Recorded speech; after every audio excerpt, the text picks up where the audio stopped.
January 2023. A private jet touched down in Riyadh. Inside was one of the most famous people on earth. Cristiano Ronaldo.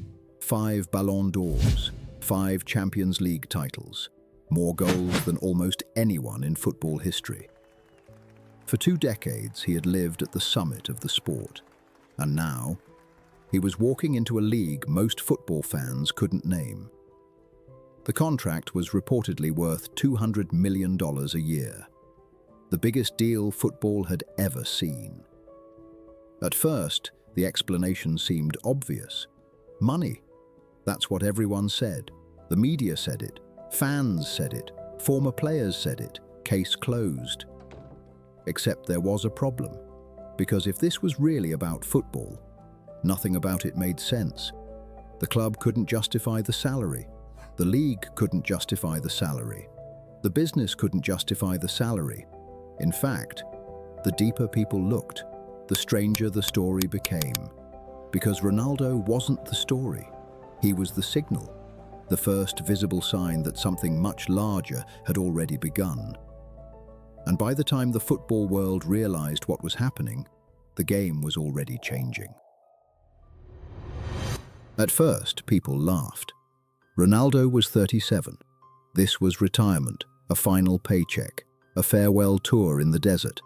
End of story, for about 3 months. Then Karim Benzema left Real Madrid, not for another European giant, not for the Premier League.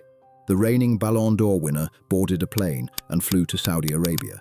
Then Neymar, then Sadio Mane, then N'Golo Kante, then Roberto Firmino, then Riyad Mahrez, then Ruben Neves. Week after week, transfer after transfer.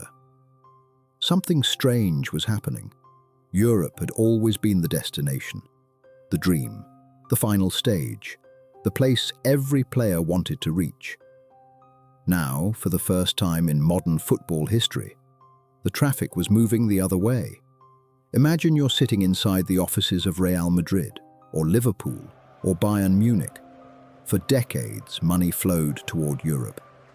Suddenly, it didn't.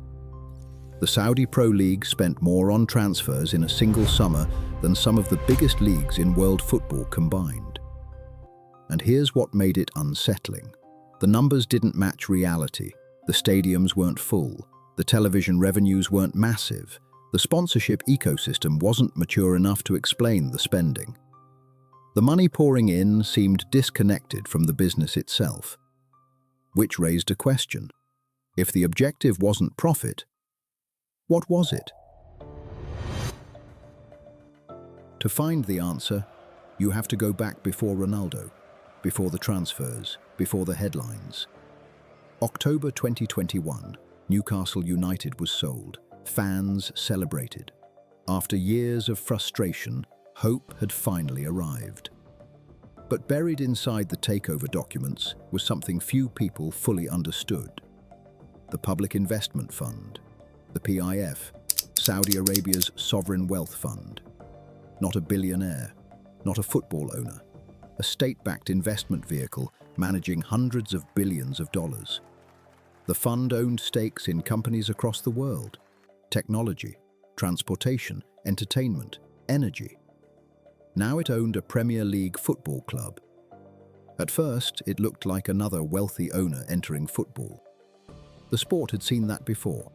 Roman Abramovich, Sheikh Mansour, American investment groups. Nothing new, except this felt different, because Newcastle wasn't the destination. It was the beginning. Within 2 years, Newcastle qualified for the Champions League. The rise was astonishing. But the deeper people looked, the bigger the picture became. Because at the same time, Saudi Arabia was restructuring football at home.